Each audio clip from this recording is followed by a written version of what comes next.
الرحمن الرحیم نحمدہ ونصلی علی رسولہ الکریم اما بعد فاعوذ باللہ من الشیطان الرجیم بسم اللہ الرحمن الرحیم انما یعمر مساجد اللہ من آمن باللہ والیوم الآخر الی آخر الحدیث الی آخر الآیہ وقال تعالی فی موضع آخر ان اول بیت وضع للناس للذی ببکۃ مبارکا الی آخرہ۔ وقت کافی ہو رہا ہے، اب تک مائک حضرت مفتی محبوب محمد صاحب کو مل جانا چاہیے تھا، تقریباً 8 بجنے والا ہے اور انشاءاللہ میں 15-20 منٹ کے اندر پرپز آف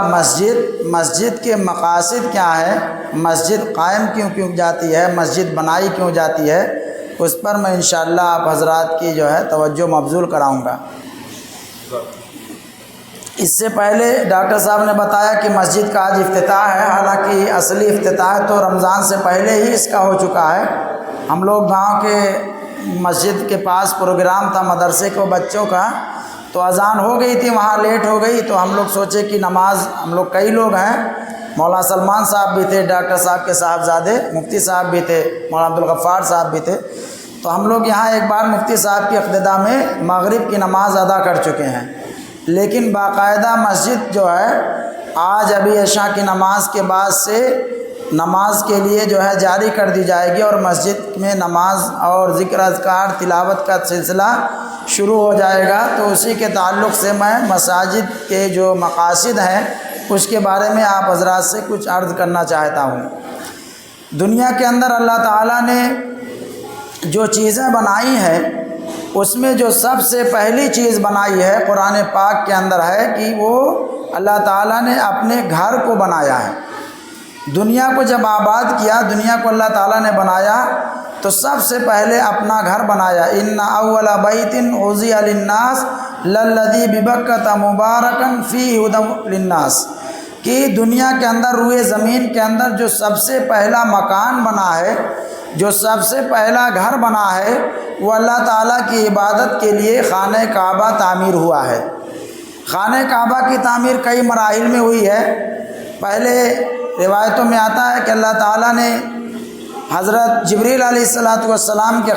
کے ذریعہ سے خانہ کعبہ کی تعمیر فرمائی، پھر دوسری تعمیر ہوئی حضرت آدم علیہ السلام کے دور میں، پھر تیسری تعمیر ہوئی حضرت ابراہیم علیہ السلام کے دور میں، کیونکہ آدم کے بعد جب نوح علیہ السلام کا پیریڈ آیا تو اس میں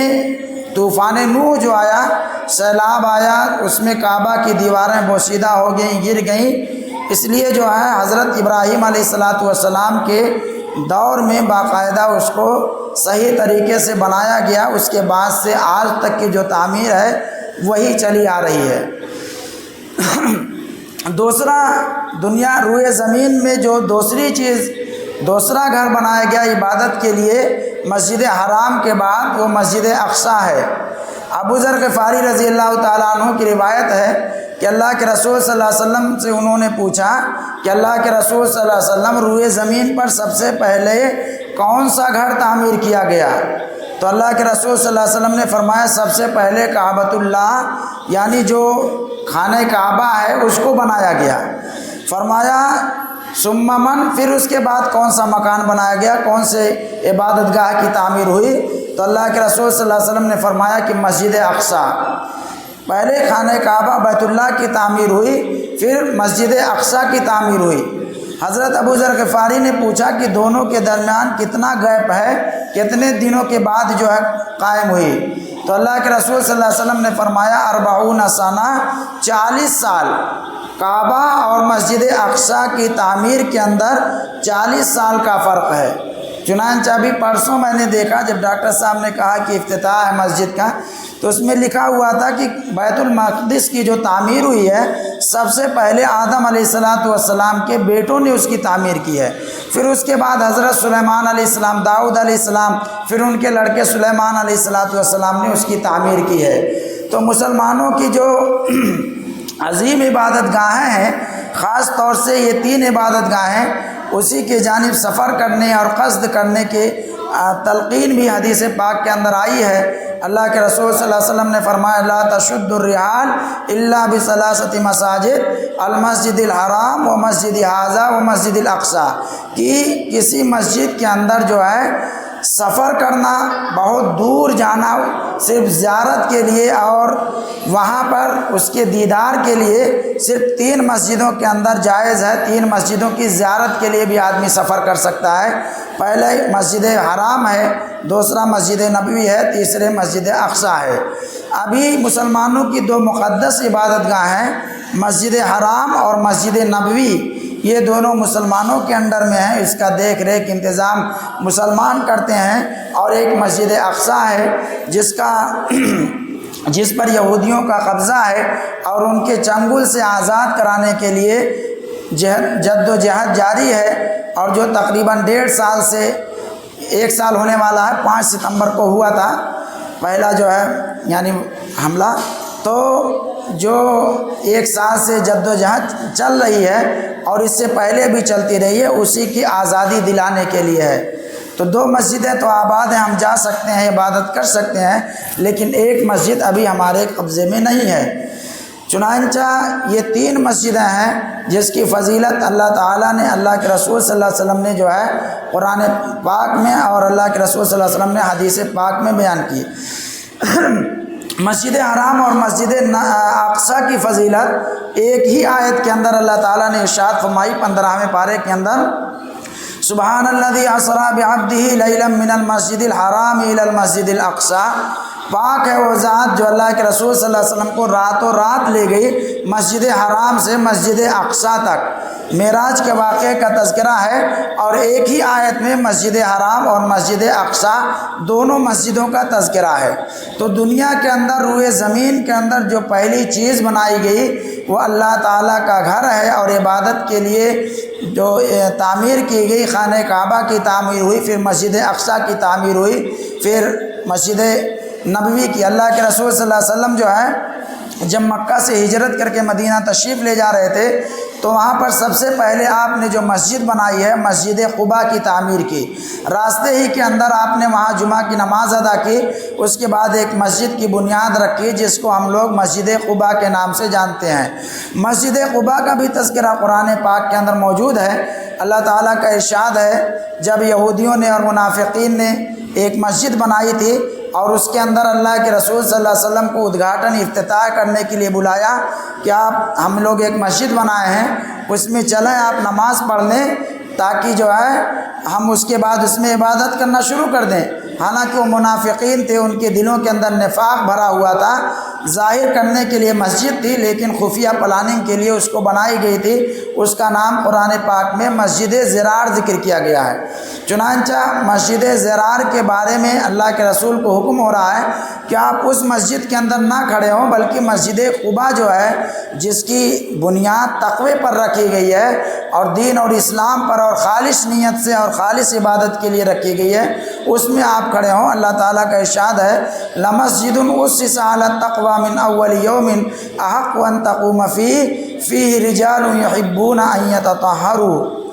کہ ایسی مسجد ہے یہ مسجد قباء جس کی بنیاد تقوی پر رکھی گئی، خالص ایمان اور اسلام اور اللہ تعالیٰ کی عبادت کے لیے اس کی بنیاد رکھی گئی۔ آپ اس مسجد کے اندر کھڑے ہوئیے اور عبادت کیجیے۔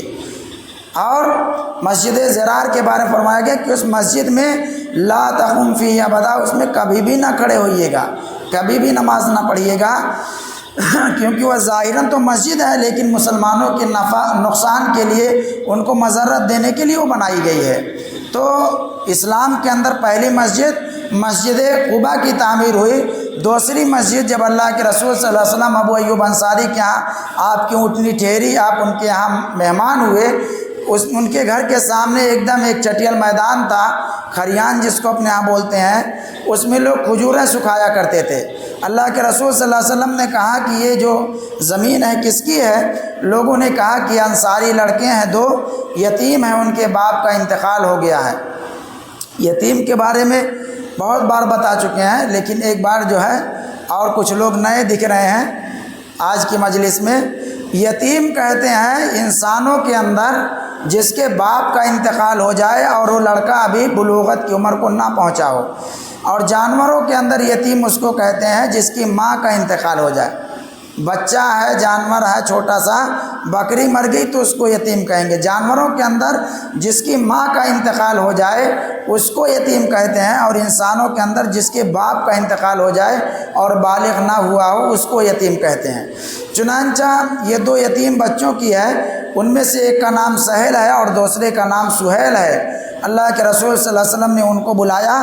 کہا کہ یہ زمین ہم کو دے دو، ہم اس میں مسجد کی تعمیر کریں گے۔ ان لوگوں نے کہا کہ اللہ کے رسول صلی اللہ علیہ وسلم ہم اس کو آپ کو گفٹ کر رہے ہیں، آپ اس میں اللہ کا گھر بنائیے اور عبادت کیجئے، اور ہم اس کو فری میں دے دے رہے ہیں۔ اللہ کے رسول صلی اللہ علیہ وسلم نے اس کو فری میں نہیں لیا بلکہ اس کی قیمت ادا کی، پھر وہاں مسجد بنائی۔ تو روئے زمین کے اندر جو پہلی مسجد بنائی گئی وہ مسجد حرام ہے، دوسری مسجد مسجد اقصی ہے، اور یہ کیا نام ہے، اسلام کے اندر جو پہلی مسجد بنائی گئی مسجد قباء ہے، اور دوسری مسجد مسجد حرام ہے۔ اب مسجد کی تاریخ ہمیں معلوم ہو گئی، اب مسجد کیوں بنائی جاتی ہے، مسجد کا پرپز اور مقصد کیا ہے؟ تو مسجد کا مقصد یہ ہے کہ اس کے اندر یعنی اللہ تعالیٰ کو یاد کیا جائے اور نماز قائم کی جائے۔ مسلمانوں کے جو بنیادی عقائد ہیں اس میں سے ایمان لانے کے بعد جو سب سے اہم عبادت ہے وہ نماز ہے، اور مردوں کے لیے نماز جو ہے مسجد کے اندر پڑھنا مطلوب ہے، اور عورتوں کے لیے گھر کے اندر اور گھر میں بھی جو ان کا بیڈ روم ہے اس کے اندر پڑھنا چاہیے۔ مسجد کے لیے مسجد کی حاضری جو ہے لازم ہے فرائض کے لیے، لیکن عورتوں کے لیے گھر کے اندر پڑھنا چاہیے، اور گھر کے اندر جو ان کا بیڈ روم ہے اس میں پڑھیں تو سب سے تو بہتر ہے۔ تو مسجد جو بنائی جاتی ہے اللہ تعالیٰ کے ذکر کے لیے، اگر مسجد کو اللہ کے ذکر سے روکا جائے تو قرآن پاک کے اندر اللہ تعالیٰ کا ارشاد ہے وَمَنْ أَظْلَمُ مِمَّن مَّنَعَ مَسَاجِدَ اللَّهِ أَن يُذْكَرَ فِيهَا اسْمُهُ وَسَبِّحُوا لَهُ فِيهَا بِالْغُدُوِّ وَالْآصَالِ۔ اس شخص سے ظالم کون ہوگا جو لوگوں کو مسجد میں آنے سے روک دے، مسجد پہ بورڈ لگا دے فلاں خیال کے لوگ نماز پڑھیں گے، فلاں مسلک کے پڑھیں گے، فلاں مشرب کے پڑھیں گے، تو یہ گویا کہ مسجد کے ساتھ ظلم ہے۔ مسجد جو بنائی جاتی ہے وہ کامن ہوتی ہے، وہ اللہ تعالیٰ کا گھر ہے، اس میں کوئی بھی آئے نماز پڑھ سکتا ہے، تلاوت کر سکتا ہے، ذکر کر سکتا ہے، وضو کر سکتا ہے، یہ کامن بات ہوتی ہے مسجد کے اندر۔ مسجد کو خانوں کے اندر بانٹ کر کسی ایک مسلک کی بنا کر، کسی ایک مشرب کی بنا کر رکھنا یہ جائز نہیں ہے اور یہ درست نہیں ہے، اور قرآن نے اور اللہ تعالیٰ نے اس کو پسند نہیں فرمایا ہے۔ روئے زمین پر جو سب سے بہترین جگہ ہیں، اللہ کے رسول صلی اللہ علیہ وسلم نے فرمایا احب البلاد الی الارض مساجدها، کہ روئے زمین پر جو سب سے اچھی جگہ ہیں وہ مساجد ہے اور مسجدیں ہیں، اور وابغض اس طرح روایت ہے کہ جو سب سے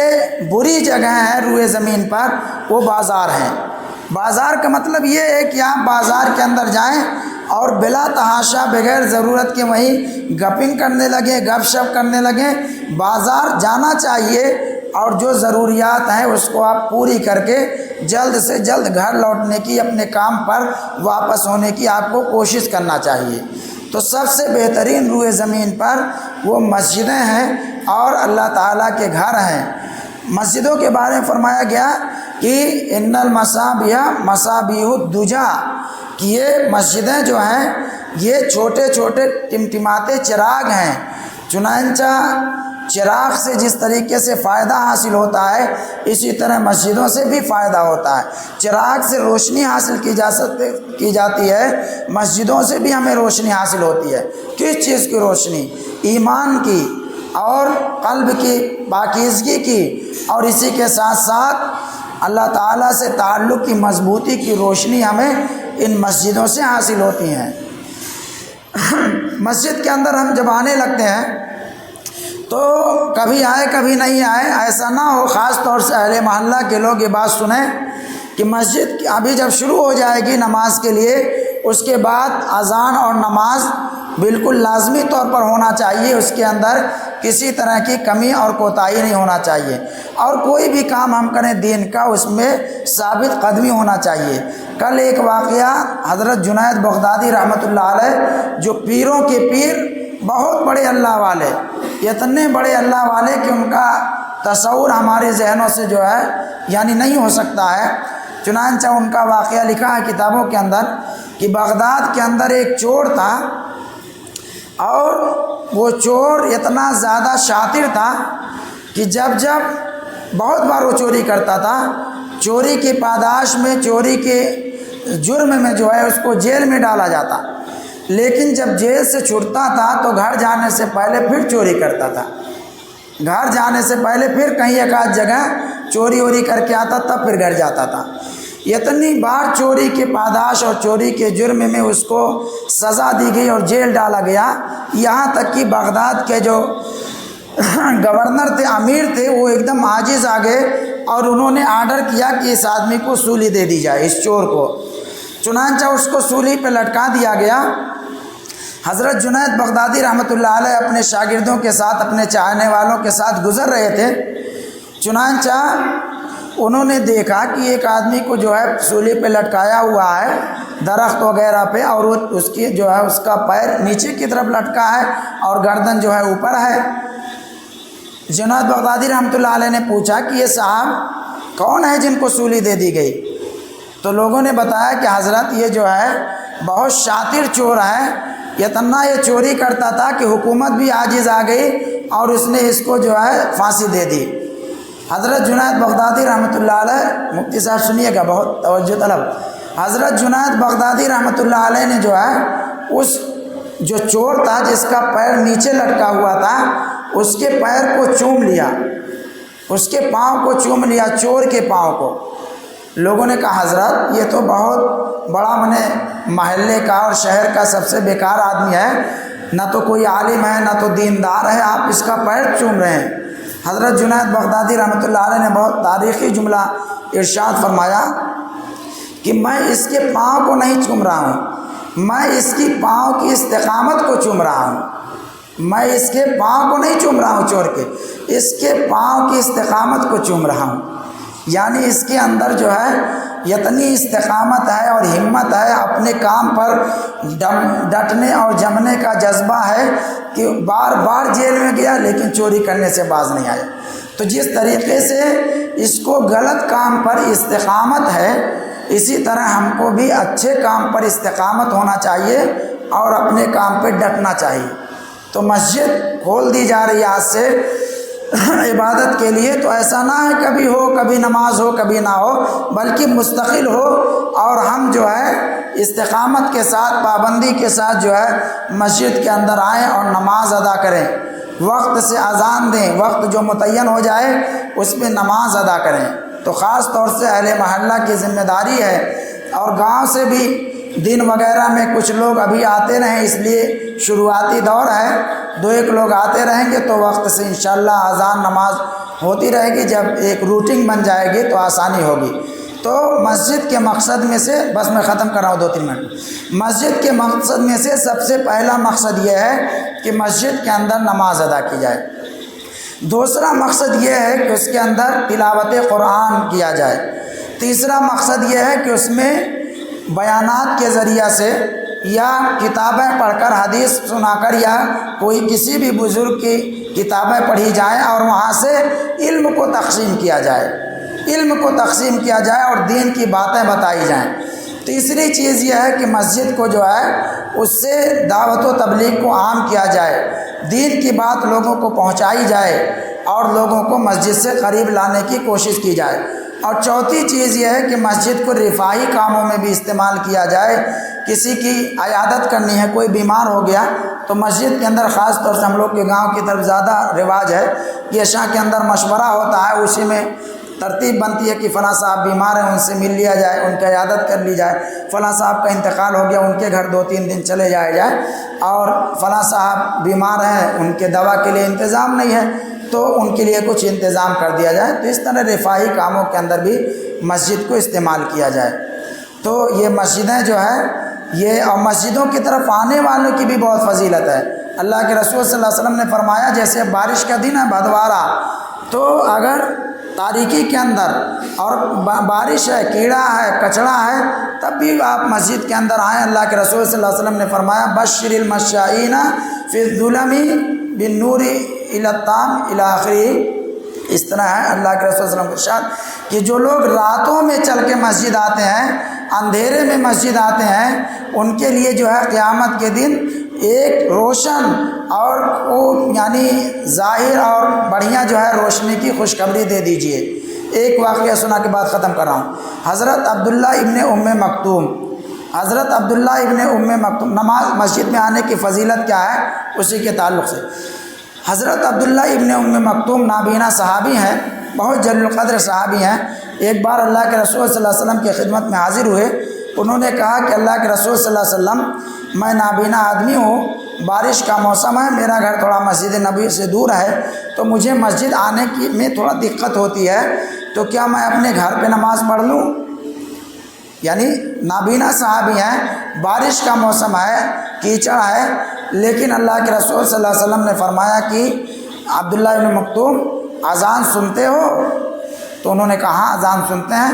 تو اللہ کے رسول صلی اللہ علیہ وسلم نے فرمایا فاستجب، جب اذان سنتے ہو تو اس کا جواب دو اور مسجد کے اندر آؤ۔ نابینا صحابی ہیں، بارش کا موسم ہے، دور گھر ہے، کچڑا ہے، لیکن پھر بھی اللہ کے رسول صلی اللہ علیہ وسلم مسجد آنے کی تلقین کر رہے ہیں۔ تو ہم لوگوں میں جو صحت مند ہیں ان کو تو آنا ہی چاہیے، چاہے بارش ہو چاہے کچڑا ہو۔ انشاءاللہ امید یہی ہے کہ مسجد کو آباد رکھیں گے، اور جس شوق کے ساتھ، جذبے کے ساتھ لوگوں نے تعاون کیا ڈاکٹر اطہر صاحب کی رہنمائی میں، اور لوگوں نے مسجد کو آباد کیا، تو انشاءاللہ آپ کو بھی فضیلت حاصل ہوگی۔ اللہ تعالیٰ کا ارشاد ہے انما یعمر مساجد اللہ من آمن باللہ والیوم الآخر، کہ مسجد کو تعمیر اور آباد وہی لوگ کرتے ہیں جو اللہ پر ایمان رکھتے ہیں، آخرت کے دن پر ایمان رکھتے ہیں، اور جن کے دل میں اللہ تعالیٰ کی خشیت اور خوف ہوتی ہے۔ تو مسجد آباد، مسجد تو بہت شاندار بن گئی، اب اس کو آباد بھی کریے، خاص طور سے نمازوں کے ذریعے سے، ذکر اذکار کے ذریعے سے، یہی ہمارے لیے انشاءاللہ نجات کا ذریعہ ہوگی۔